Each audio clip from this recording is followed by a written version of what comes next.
प्रसारित करत आहोत कार्यक्रम आजचं विधिमंडळ. सुरुवातीला विधानसभेतील कामकाजाचं समालोचन ऐकूया.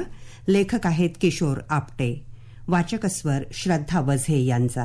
आज विधानसभेच्या विशेष बैठकीत अर्धा तास झालेल्या चर्चेला उत्तर देताना उद्योगमंत्री उदय सामंत यांनी येत्या 15 दिवसात नवीन आयटी धोरण जाहीर केलं जाईल अशी माहिती दिली. ही चर्चा प्रकाश आंबिटकर यांनी उपस्थित केली होती.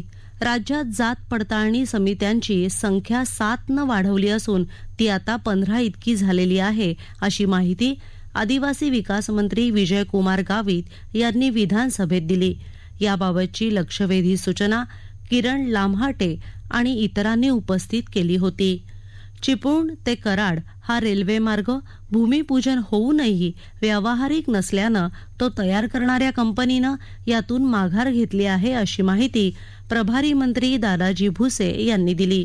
आता याबाबत पुन्हा केंद्राकडे पाठपुरावा केला जाईल अशी माहिती देखील त्यांनी दिली. याबाबतची लक्षवेधी सूचना पृथ्वीराज चव्हाण यांनी उपस्थित केली होती. जळगाव जिल्ह्यातल्या भुसावळ नगर परिषदेच्या हद्दवाढीचा प्रस्ताव सर्वोच्च न्यायालयाच्या निर्णयानं प्रलंबित आहे. तिथल्या निवडणुका तोंडावर असल्यानं त्यांची आणि निवडणूक आयोगाची परवानगी घ्यावी लागेल अशी माहिती प्रभारी मंत्री उदय सामंत यांनी दिली. याबाबतची लक्षवेधी सूचना संजय सावकारे यांनी उपस्थित केली होती. नवी मुंबई येथील डाऊ केमिकलमधील लाटेक्स पॉलिमर केक हे उत्पादन विषारी नाही असा अहवाल राज्य सरकारच्या समितीनं दिला आहे. मात्र त्याची खात्री करण्यासाठी निरी आणि नॅशनल केमिकल लॅबोरेटरी मध्ये नमुने तपासणीसाठी दिले आहेत. त्याचा अहवाल आला की पुढील कारवाई करू अशी माहिती प्रभारी मंत्री दीपक केसरकर यांनी दिली. याबाबतची लक्षवेधी सूचना नाना पटोले यांनी उपस्थित केली होती. राज्यातल्या सर्व महापालिकांच्या क्षेत्रात असणारी उद्यानं, मैदानं यात प्रकाश व्यवस्था, पाणी पुरवठा आणि स्वच्छतागृह उपलब्ध करून देण्यासाठी संपूर्ण विस्तृत अहवाल तयार करण्याचे आदेश दिले जातील अशी घोषणा मुख्यमंत्री एकनाथ शिंदे यांनी प्रश्नोत्तराच्या तासात केली. मूळ प्रश्न डॉक्टर भारती लव्हेकर, आशिष शेलार यांनी उपस्थित केला होता. त्यावर अमीन पटेल, अजय चौधरी, योगेश सागर, अमित देशमुख आदींनी उपप्रश्न विचारले.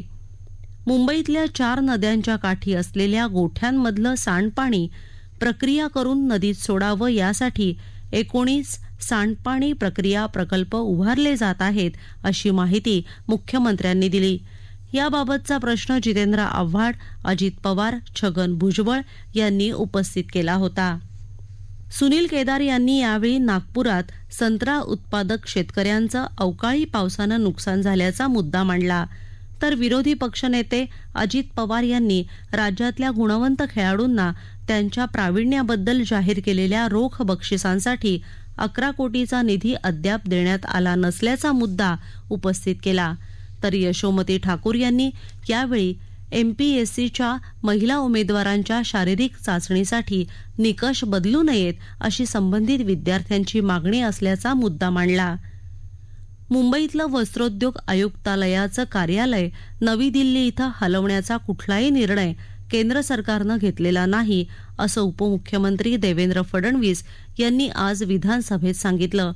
त्यानंतर बंदर विकास मंत्री दादाजी भुसे यांनी सभागृहात नियम 48 अन्वये केलेल्या एका निवेदनात दैनिक सामनाचे संपादक आणि खासदार संजय राऊत यांनी ट्विटरवर केलेल्या आरोपांवरून खुलासा केला. राऊत यांनी आपल्यावर केलेल्या आरोपांची चौकशी कोणत्याही यंत्रणेमार्फत करावी. दोषी आढळलो तर राजकारणातून निवृत्त होईन, अन्यथा राऊत यांनी सर्व पदांचा राजीनामा द्यावा असं आव्हान भुसे यांनी दिलं. राऊत नोकरी मातोश्रीची करतात आणि चाकरी शरद पवार यांची करतात असं ते म्हणाले. त्यांच्या या वक्तव्यावर विरोधक संतप्त झाले. भुसे यांचं पवार यांच्याबद्दलचं वक्तव्य काढून टाका अशी मागणी विरोधी पक्षनेते अजित पवार यांनी केली. त्यावर अध्यक्षांनी तपासून पाहू, मग अनावश्यक बाबी काढून टाकू असं सांगितलं. त्यावर विरोधकांचं समाधान झालं नाही. गदारोळातच 3 विधेयकं मंजूर करण्यात आली. आपण शब्द मागे घ्या आणि दिलगिरी व्यक्त करा अशी मागणी अजित पवार यांनी केली. मात्र आपण शरद पवार यांच्याबद्दल काहीही अनुचित बोललो नाही. त्यांच्याबद्दल आदरच आहे, त्यामुळे अध्यक्षांनी तपासून घ्यावं, असं दादाजी भुसे यांनी सांगितलं. शरद पवार यांच्याबद्दल काही एकेरी उल्लेख अथवा अनुचित उल्लेख असेल तर तो काढून टाकण्यात येईल, असं अध्यक्षांनी जाहीर केल्यावर वातावरण शांत झालं. नाशिक येथील एकलहरे औष्णिक वीज निर्मिती केंद्रात विद्युत विनिमय संदर्भात सोयी सुविधा उपलब्ध नसण्याबाबतची लक्षवेधी आमदार सरोज अहिरे यांनी उपस्थित केली होती. मुंबईतील धारावी पुनर्विकास प्रकल्पाच्या निविदेतील अटी शर्तीनुसार ज्यांची आर्थिक क्षमता आहे त्यालाच हे काम करता येईल, त्यामुळे अदानी समूहानं ते सिद्ध केल्यानंतरच त्यांना कामाचे आदेश देण्यात येतील, अशी ग्वाही उपमुख्यमंत्री देवेंद्र फडणवीस यांनी सभागृहात दिली. या संदर्भातील लक्षवेधी सूचना वर्षा गायकवाड यांनी उपस्थित केली होती. त्यावर सुनील केदार, जयंत पाटील यांनी उपप्रश्न विचारले होते. लक्षवेधीच्या कामकाजानंतर सन 2023-24च्या नगरविकास, सामाजिक न्याय आणि विशेष सहाय्य, सहकार, पणन, वस्त्रोद्योग, कौशल्य विकास, रोजगार, उद्योजकता आणि नाविन्यता विभाग यांच्या अर्थसंकल्पीय अनुदानाच्या मागण्यांवरील चर्चा पुकारण्यात आली. विधानसभेतील कामकाजाचं समालोचन आत्ता आपण ऐकलं. लेखक किशोर आपटे. यानंतर विधान परिषदेतील कामकाजाचं समालोचन ऐकूया. लेखक आहेत गौरीशंकर घाळे.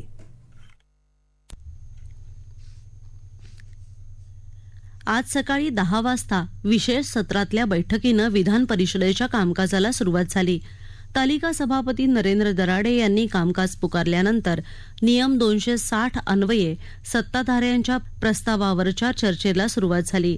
राज्यात मुख्यमंत्री एकनाथ शिंदे यांच्या नेतृत्वाखालच्या भाजप शिवसेना युतीचं सरकार सत्तेत आल्यानंतर मुंबईचा कायापालट होताना दिसत आहे, असं भाजपा गटनेते प्रवीण दरेकर यांनी या चर्चेला सुरुवात करताना सांगितलं. मुंबईच्या विकासासंदर्भात प्रस्ताव मांडताना स्वच्छ आणि सुंदर मुंबई करण्यासह मुंबईचा चेहरामोहरा बदलणारी अनेक कामं सरकारनं हाती घेतल्याचं दरेकर म्हणाले. मुंबई महानगरपालिकेनं रस्ते आणि खड्डे दुरुस्तीवर गेल्या 24 वर्षात 21,000 कोटी रुपये खर्च केले, तरी मुंबईकरांना खड्डेमुक्त रस्त्यावरून प्रवास करता आलेला नाही, अशी टीका त्यांनी यावेळी केली. वाहतूक कोंडी हा देखील मुंबईसाठी महत्त्वाचा विषय असून वाहतूक कोंडी सोडवण्यासाठी योग्य नियोजन करण्याची गरज त्यांनी व्यक्त केली. मुंबई महानगरपालिकेवर अनेक वर्ष सत्ता असणाऱ्यांनी 24 तास पाणी पुरवठ्याचं, स्वच्छ पाणी, पुरेसं पाणी देण्याचं आश्वासन अद्यापपर्यंत पूर्ण केलेलं नाही. शिवाय कोविड काळात जम्बो कोविड सेंटरसह विविध कामांची कंत्राटं चढ्या दरानं देण्यात आली. या भ्रष्टाचाराची चौकशी करण्याची मागणीही दरेकर यांनी केली. दरेकर यांच्यासह मनीषा कायंदे, महादेव जानकर, अनिकेत तटकरे, अभिजित वंजारी यांचीही भाषणं झाली. सकाळच्या सत्रात वेळ संपल्यानं ही चर्चा अपुरी राहिली. प्रधानमंत्री आवास योजना ग्रामीण अंतर्गत राज्याच्या घरांचं उद्दिष्ट इतर राज्यात वळवलेलं नाही, एकही घर दुसऱ्या राज्यात गेलेलं नाही, असं ग्रामविकास मंत्री गिरीश महाजन यांनी सांगितलं. या संदर्भात विरोधी पक्षनेते अंबादास दानवे यांनी विचारलेल्या तारांकित प्रश्नावरच्या चर्चेला ते उत्तर देत होते. या योजनेअंतर्गत राज्याला 14,18,078 घरांचं उद्दिष्ट देण्यात आलं होतं. त्यापैकी 14,16,023 म्हणजेच 98% घरांना मंजुरी देण्यात आली आहे. उर्वरित 2,055 घरांच्या मंजुरीची प्रक्रिया सुरू आहे. त्याचप्रमाणे 9,93,771 घरकुलं बांधून पूर्ण झाली आहेत, अशी माहितीही त्यांनी दिली. 2024 पर्यंत सर्वांना हक्काचं घर देण्यासाठी सरकार कटिबद्ध आहे. ही घरकुलं बांधण्यासाठी जागा मिळवण्याच्या अनुषंगानं काही नियम शिथिल केले जात आहेत. त्याचप्रमाणे या घरांसाठी देण्यात येणारी रक्कम वाढवून देण्यात यावी, यासाठी केंद्र सरकारकडे पाठपुरावा सुरू आहे, असं महाजन यांनी सांगितलं. राष्ट्रीय ग्रामीण पेयजल कार्यक्रमाअंतर्गत रायगड जिल्ह्यात शिरढोण इथल्या नळ पाणी पुरवठा योजनेला 2017 मध्ये मंजुरी देण्यात आली होती. त्यानंतर कोरोना काळात ही योजना रखडली. आता पुन्हा जलजीवन मध्ये ही योजना समाविष्ट केली असल्याची माहिती पाणी पुरवठा आणि स्वच्छता मंत्री गुलाबराव पाटील यांनी सदस्य जयंत पाटील यांनी उपस्थित केलेल्या तारांकित प्रश्नावरील चर्चेत दिली. राज्यात कर्मचारी पेन्शन योजना अर्थात EPS 95 ही केंद्र शासनाची स्वयंनिधी योजना आहे. याबाबत राज्य शासनाकडून कोणतीही कार्यवाही केली जात नाही. तरीही या योजनेत कर्मचाऱ्यांच्या सेवानिवृत्ती वेतनात वाढ करण्याबाबत केंद्र शासनाला विनंती केली जाईल असं कामगार मंत्री डॉ. सुरेश खाडे यांनी सांगितलं. सदस्य निरंजन डावखरे यांनी या संदर्भात विचारलेल्या प्रश्नावरच्या चर्चेला उत्तर देताना ते बोलत होते. महात्मा फुले जन आरोग्य योजना आणि प्रधानमंत्री जन आरोग्य योजना या एकत्रित योजनेत मनोविकाराच्या 5 उपचारांचा समावेश आहे. उर्वरित 5 आजारांवरच्या उपचारांचा समावेश या योजनेत केला जाईल असं आरोग्यमंत्री तानाजी सावंत यांनी सांगितलं. निरंजन डावखरे यांनी विचारलेल्या तारांकित प्रश्नाला ते उत्तर देत होते. महात्मा फुले जन आरोग्य योजनेअंतर्गत 996 तर प्रधानमंत्री जन आरोग्य योजनेअंतर्गत 1209 आजारांवर उपचार दिले जातात. मात्र या दोन्ही योजनांमधल्या सुमारे 150 ते 200 आजारांच्या उपचारासाठी निधी खर्चच झालेला नाही. असे आजार या योजनांमधून वगळून अन्य आजारांचा समावेश केला जाईल आणि नवीन सुधारित योजना कार्यान्वित केली जाईल असं सावंत यांनी सांगितलं. प्रश्नोत्तराच्या तासानंतर विरोधी सदस्यांनी स्थगन प्रस्तावाची सूचना दिली.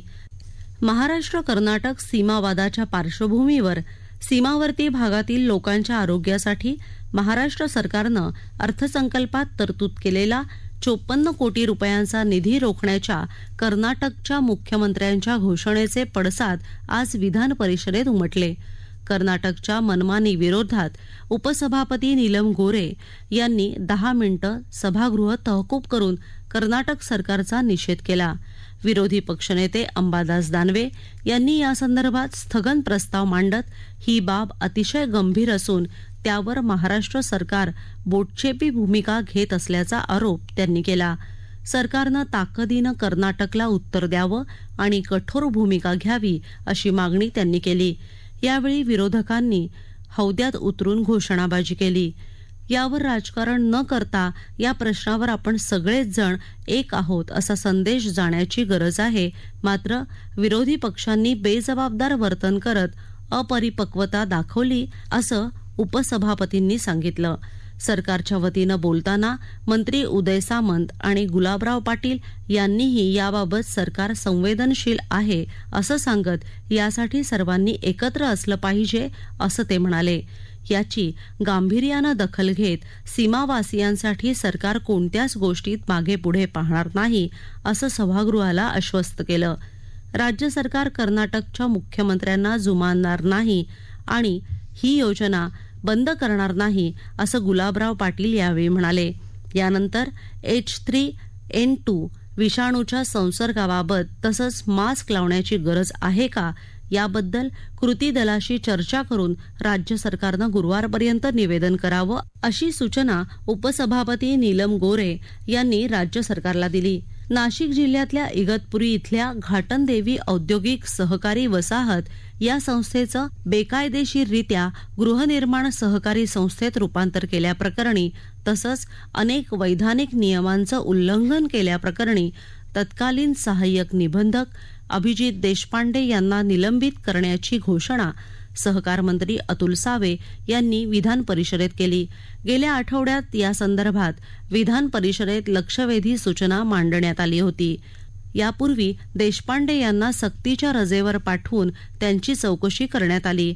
चौकशीचा अहवाल प्राप्त झाल्यानंतर देशपांडे यांनी नियमांचं उल्लंघन केल्याचं आढळलं असं सावे यांनी सांगितलं. यानंतर सभागृहात लक्षवेधी सूचना मांडण्यात आल्या. विधान परिषदेतील कामकाजाचं समालोचन आत्ता आपण ऐकलं. लेखक गौरीशंकर घाळे, वाचक स्वर श्रद्धा वझे यांचा.